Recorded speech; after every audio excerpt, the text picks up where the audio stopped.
This is the story of the stereo. Last episode, the Stereo released their second full-length album, No Traffic, and then embarked on a tour of Europe that ended up mortally wounding the already strained relationship between Jamie and the rest of the band. After its most significant lineup change to date, the Stereo was now down to a single member, and Jamie's plan to quickly assemble a new lineup in anticipation of a fast-approaching Japanese tour, well, that would involve calling on some familiar faces from his musical past. I talked to BJ Wuollet, former drummer of Animal Chin, about returning to the fold, and Jamie about finally getting to go to Japan. Jamie called me in January of 2001 and said, hey, I have a Japan tour booked and I don't have a band anymore. Do you want to play drums in the Stereo and go to Japan? Going back, and when we first got our Japanese licensing deal with JVC, I had wrote the song New Tokyo about kind of going to Japan and playing shows in Japan, and things are moving for the band and that sort of stuff. And we now had this opportunity to sort of make that real. Definitely one of the most incredible experiences of my life, for sure. Being in Japan as a musician and seeing how much respect they have for people that play music, for people that work as musicians, everything about that tour was just so professional. I had a fucking drum tech, I'd never had that sort of experience in my life. I'm coming from the world that was duct taping drumsticks together just to get through a week of tour. The customs lady starts smiling at me, and I thought she was laughing at me, and I started to kind of have a little bit of a panic moment. I'm like, we've done something wrong. This is not the right form. And then this other guy comes over, and then he looks at me and in English goes, she's coming to your concert tomorrow night. Wow. I mean, it wasn't you see those videos of other bands when they go down to Brazil and people are banging on their cars and stuff like that. There was nothing like that. But when we did get to the hotel, I was waiting for the elevator, and all of a sudden these people come out from behind me, probably 3 people. I turn around and they're holding Stereo records, and I start signing autographs. I had just got to the hotel, and I'm like, oh my God, this is crazy. It was just hey, I want to do this Japanese tour, so let's just do that, and then we'll go from there. There was no expectation, and I had quit drinking at that time too, so I was a sober guy. That tour, yeah, I think it definitely, between the two of us, I didn't honestly plan on being in the Stereo after that, and we didn't know it was going to happen, but it definitely did turn a page on some of our past problems. And BJ, who's a fantastic drummer, a lot of my ideas for music and for songs always sort of had his voice, his drumming voice built in.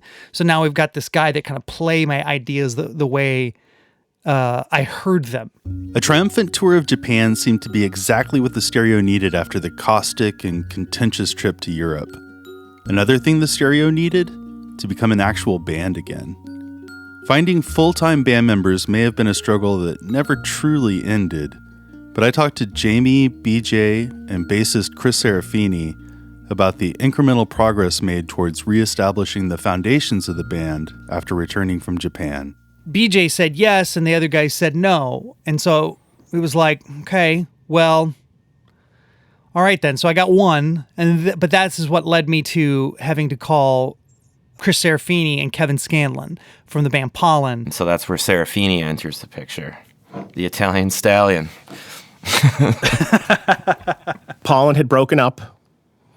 I was actually about to fly out and try out with Sam I Am. I get a call from Sergi. I literally they bought me a ticket. I had the ticket.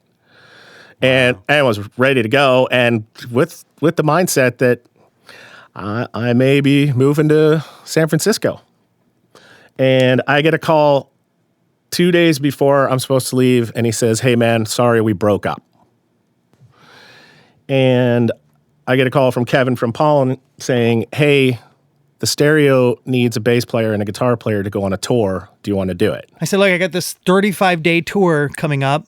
It's 34 shows in 35 days, 1 day off. I have a drummer. I need a bassist and a guitar player. You guys are great. I like you. Let's do this. And BJ and I will come down to Arizona. We'll practice for a week, and then we'll go on tour. It was like serendipitous. It's Serafini dipitous, actually. Sorry. Remind me to not make jokes. And then we borrowed Jamie's parents' SUV, and we packed our shit up in that thing and hopped in and drove to Tempe. That was a good trip. That was one where I think this was like, yeah, man, we're supposed to be playing music together. What the fuck, you know? I don't remember getting a hotel. I think we literally just took turns and drove straight to Tempe, Arizona. You know, I met Serafini he worked at a pet store, you know, back with the reptiles. He was like the critter guy, you know? Went back there. Great. I was like, hey, Chris, Jamie, you ready to do this? And he's like, yeah, man, it's going to be great. You know? I'm picturing with just like a lizard hanging out on his shoulder. Yeah, you would not be wrong, dude. He has lizards. I mean, in his home and stuff. When we would be touring, we'd be staying at, you know, some kid's house on tour, right? And he'd be like, let's go in the backyard. And he's like, native to this part is these things. Like, we'll go find some. And he'd come back inside with like some bug or something. Like, dude, get that out of here, man. What are you doing? Stay at someone's house. I mean, it was great. That literally solidified my interest. Like, all the shows were good. We played a show at the Nile in Tempe, like a really hot, disgusting basement show. And it was just about sold out. We were headlining.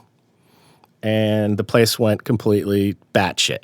We opened with New Tokyo, and when we stopped at the intro, the entire place did the Don't Run Away. And I just went, whoa, okay. Yeah, it was just across the board awesome. I got to know Fueled by Ramen as more as people than just a label, because we spent time down there with all the bands, and I think it was like the bands that play together, stay together tour or something we called it. You know, you had the Impossibles were back and together, and you guys had a new record. There was like still kind of like okay, there's going to be Rory and there's going to be Jamie and what's going to happen. But for the most, I mean, everybody was civil. There was no issue about it. It was fine. You know, Recover was there. The other Impossibles were there. And, you know, and the guys everybody from Fueled by Ramen was all there. So it was enough people to sort of make it like, okay, there's some people at this party that I don't exactly get along with, but, you know, there's enough of us here to make it so it's palatable, you know? I did 300 with right. you guys. Yeah. On the last night of the tour. And so that was kind of we're cool, right? You know, like a kind of a checking in, like we had settled some shit through being on that tour together. Yeah. No, I'm glad you said that, because honestly, I don't think I've ever really known what you thought about that. And it helped patch up things, maybe not necessarily right then and there, but it at least said I made dumb choices and took actions that led to all sorts of problems for us. You know, obviously my course of action wasn't producing results that were any better. You know, I mean, I was like burning through band members, you know? So that was big for us. It was big for me, and I had a great time. I think Jamie asked me about halfway through if I was on board. You know, I think he could tell that I wasn't going to be a thorn in his side the way some other people were. This new group of guys, this is what I needed. These guys, they felt like they immediately took ownership of what we were doing, and that's what I needed so badly. And it was at that point that I felt, okay, now we can make this a band again. Like the Stereo can go back to being a band, or maybe for the first time. Kevin only did one tour. Jamie asked, I mean, we got along famously, all of us. And he asked Kevin, but Kevin had different aspirations. And then just decided to become a world famous photographer instead. He was in the process of that already, but yeah, definitely went on to pursue that. I don't know that he played in a band again after that. By the way, he's like the most amazing photographer in the world. He now works for, like, you know, the LA Times and takes pictures of celebrities all day long. You know, he's I mean, he's done a ton of stuff for Jimmy World, for Descendants. I mean, he also does like pictures of like Robert De Niro, and he's probably got a snapshot of Jesus somewhere. You know what I mean? It's all A-list with Kevin. During this time in the early 2000s, the music industry was being forced through a powerful, life-altering transition. Things would never be the same, but it was hard to tell that just yet. Many bands saw the next step, the natural progression towards the possibility of really making it, as signing to a major label. The Stereos seemed perfectly positioned for this kind of move, and they caught the attention of the venerable and visionary A&R Craig Aronson. Craig signed Jimmy Eat World to Capitol in 1995 and went on to work with many of the biggest bands to transition from the indie scene to the big time. Taking Back Sunday, My Chemical Romance, Against Me, the list goes on. Craig sadly passed away in 2014, but Jamie shared with me the story of how close he came to helping the Stereo realize their dream of getting signed, and how it all went sideways. Craig Aronson worked for Capitol and Universal and other labels at different times, but at this point he had just started working with Grand Royal. So I made kind of a demo for him, for Grand Royal, and I sent it to him. He loved it. He decides he wants to meet, and he's like, bring your guitar. So I end up meeting Craig in Chicago. We go back to his hotel room. I bring my guitar, and he literally just starts making requests. Play New Tokyo, play this, play that. And I'm doing a personal concert, essentially, for Craig in his hotel room at about 2 p.m. It was a very peculiar experience. I'd never done that before. And he says, look, I love the Stereo. I want Grand Royal to sign the Stereo. I think that the Stereo, with the right kind of push, the right kind of positioning, could be a huge band. And I went home from this meeting very excited. And the brief of it was that, like, I need to go back and I need to convince Gary Gersh, Mike D, and John Silva. I got to convince these 3 people to sign the Stereo. And about 2 weeks finally go by, and we find out that Grand Royal has decided to pass. And I'm like, I was heartbroken.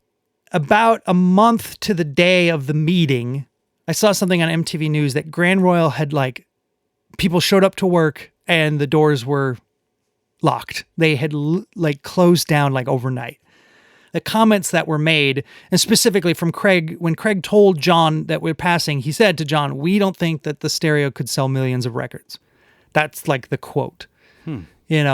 The Stereo is like a poppy, catchy radio thing, and I think they were on a mission to find some sort of rock band that could like produce some sales. About 80 to 90% of what I'm saying is speculation, but trust me, this was such a pivotal moment for me, depressing as it were. Of all the sort of things that happened, this seemed way more painful. This was a lot more on my shoulders than it was like the band's.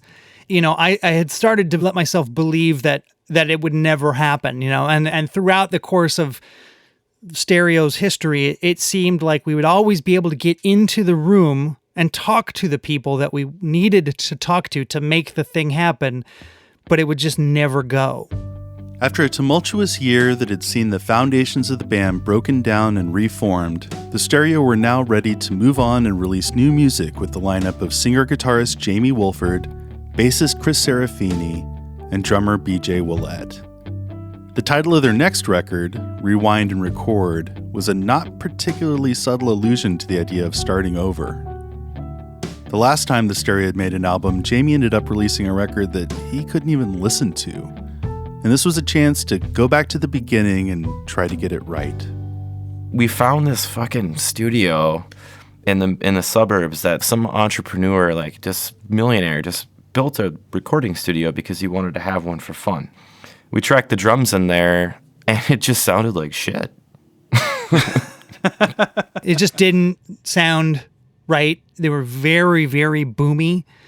So what we ended up doing is I called a friend of mine, and we went to his home studio, but I brought all over pretty much most of my studio and sort of combined it with his gear. and we recorded drums in his living room, and we just basically redid everything we had done the week before. I mean, for me, it was a little bizarre because there was no like rehearsing together for the record. So Jamie basically would send me demos and I would put my own spin on it. And that was it. And I went and did the entire record in one session sitting in his living room. Rewind and Record was, I think, Serafini's first record that he was involved with where the bass really did shine through. My all-time favorite bass moment of every single Stereo record is on the song Don't Say Uncle. Just this little bass line that he put in there. That whole album is, to me, fantastic because of that bass line in that one part, that one time. And that was the first time I'd ever experienced something like that, of just sort of, piecemealing a record together where you're not all in the same room. And like that was a fun experience to be a part of as well. Knowing that Jamie and the band had gone through so many growing pains leading up to Rewind and Record, it would make sense if the processing of those experiences found its way into the album's lyrics. Keeping that in mind, I had questions about one particular lyric that almost seemed too obvious. You had a band where all the rest of the band except for you were in another band called Attention. Sure. And then you wrote a song called Pay No Attention. Coincidence? It was a coincidence. A happy accident? I don't know. I guess I didn't really put too much thought into it. Writing lyrics is the most difficult thing about music for me. I've struggled with it. Certainly on early records, I didn't give it enough time. And it was a function of, okay, next. No, we got those done. There's words on that paper, Rory. We're done. Like that was like the merit of being completed is that there was a word there. Therefore, it is done. But no, it wasn't specifically about them. It's literally like I was trying to write the most sappy, melodramatic chorus that I could. Like almost sort of like sarcasm to a degree. Like pay no attention to my broken heart. It doesn't matter. It's fine. My world's falling apart. Pay no attention to my broken heart. It doesn't matter. My world's falling apart. I wanted to take something that was so like almost stupid and just turn it into something that sounded like singable and connective. One element that Jamie consistently obsessed over from the beginning was the look of the Stereo's graphics and designs, particularly the album artwork. For Rewind and Record, he found inspiration in the work of photographer David LaChapelle, putting together a Baroque-style single-frame story with the help of former Stereo guitarist and currently renowned photographer Kevin Scanlon. I always wanted an abstract nature to the artwork for the Stereo or any artwork I'm kind of involved with. And David LaChapelle's pictures are so beyond, they're beautiful and they're colorful and they have that disconnect from reality. I want to be in it so that there's a connection to it, but I want there to be all these like bizarre, something that you might be able to infer that, okay, this is happening. This guy has drowned and the lifeguards are pulling him out and there's this like party of gaudy people just reacting and one guy's calling the police and I'm like the invalid that's responsible for this somehow, and that maybe you would infer that I killed him. By the way, some fun facts. Serafini is the dead guy in the pool. Little known fact about Arizona, it actually gets cold there in the winter. So we did that photo shoot in November.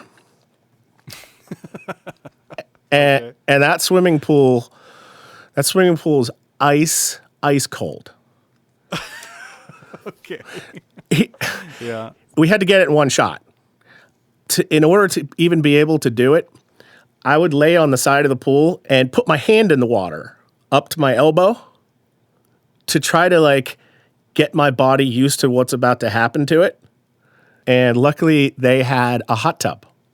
So I would do that, and I was fully clothed, jeans, flannel shirt, the whole thing, and I would get out of the pool, and I ran and I jumped in the hot tub.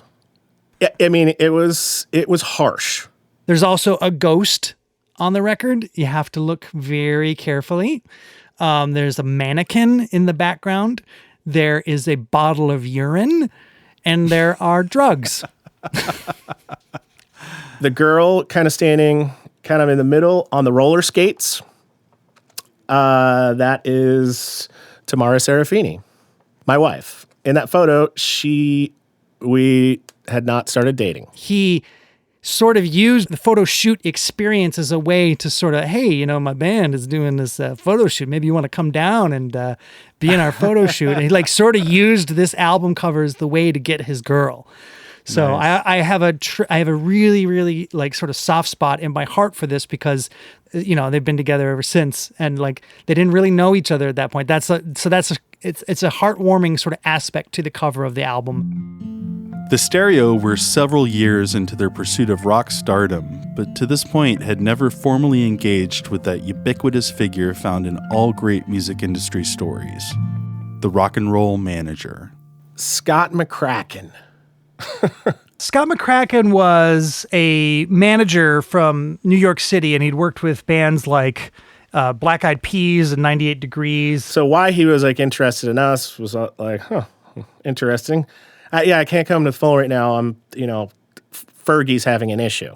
And it seemed like he was sort of the missing link for what we needed to get us out of our slump that we're in of trying to get from an indie label onto a bigger label to reach a bigger audience. He had us hooked up, or at least allegedly, with this company called Razor and Tie. Kind of where they made their money was now that's what I call music CD series, you know, like they've got like volume after volume of these compilation of modern rock hits and stuff like that. Third Eye Blind and, you know, whatnot. Those TV commercials you see, like the Mellow Gold or hits of the 80s, like every single one of those commercials you've ever seen, if you look at the bottom, it says Razor and Tie. So they had this like sort of insulated bubble that they weren't getting downloaded to death. They were selling these compilations that I don't know who was buying them, but they were selling like hotcakes.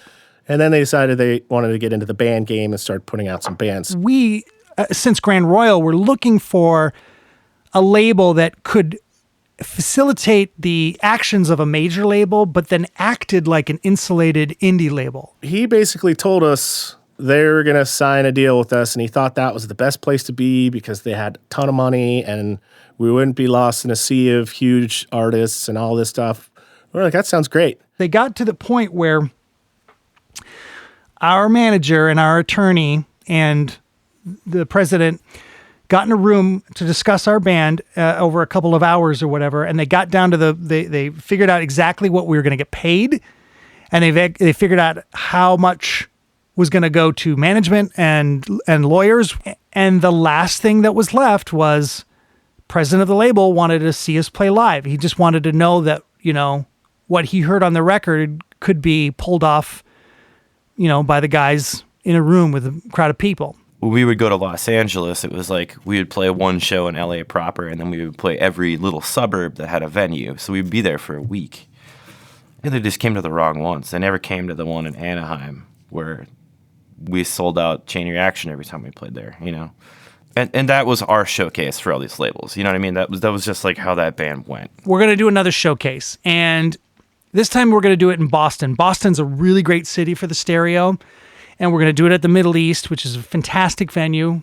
Scott wants us to really, really nail it, right? So he's got this strategy. Part one of the strategy is he's going to give money to the Middle East to help lower the ticket price down to $2. He then finds us a beer sponsor, right? To give away free beer to people that attend, right? So come in, pay $2 and drink free beer all night long. And he spent some money on us. So we knew like he had intentions. He had seemingly good intentions. And by the time we hit the stage, it was packed and we played this absolutely phenomenal set. And it was great. The problem is that this was the show that our manager and the president of Razor and Tie needed to attend to sort of sign off on signing our band. But that was when that weird blackout happened on the East Coast, where like some Canadian power plant exploded or something. According to Scott, they were like one more person before they were about to go through the metal detector at LaGuardia when all the power went out. Like they never got on the plane. They never even got through the metal detector before everything was canceled. So again, like everything with the stereo, there was that one missing component that made the whole thing a complete upset, a complete failure. And then like the last thing I remember talking to him about was how oddly they had a signing freeze. Razor and Tie just like went poof, and it was there one day. It was a done deal. We had everything figured out down to the dollars, and it was like in a blink of an eye gone. I think he was one of the guys saying, let's get the next record going and kind of go from there. So that was part of like we went heading home with that plan. And of course our van died completely in Albuquerque. And we had no money. So of course we called our manager and we're like, hey, we're stuck here and our van transmission blew out. And this guy told us, fuck it. Leave it there. I'll get you guys a van. Tell you what, just get rid of that van right there in Albuquerque and we'll get you set up with something for the next tour. We'll figure it out. Chris's wife drove to Albuquerque in their SUV, and we hooked up the trailer to the SUV, and which is about 8 hours away, and we just drove back home completely defeated. We didn't even come home with our van, and which we had sold for $150 to some random dude in Albuquerque. He stopped answering the phone at a certain point. And Scott said, look, I can't give you guys any more money. I'm not going to buy you a van. I'm not going to rent you a van. The industry is in this really weird pause moment, and I don't know how to sell an act to these people because they don't want to buy it. So it's not your fault. It's not my fault. It's not even their fault. It's just the way it is. Yeah, then the phone stopped being answered. The Stereo were caught in a cycle of highs and lows they couldn't seem to shake. The one step forward of releasing one of the best albums of their career was countered by the 2 steps back of being completely unable to get the machinations in place that might deliver it to a wider audience. It was a routine everyone in the band was desperate to break, but little did they know the darkest times were still ahead, and the mortal wounds would be self-inflicted. Thank you so much for listening to this episode. Next time, we'll find out how the story of the Stereo ends, and what the final straw looks like for a band that had already survived so many hard knocks. It tore the fabric of our band in a way that we never really got over. We hope to see you next time on Kings of No Hope, the story of the Stereo.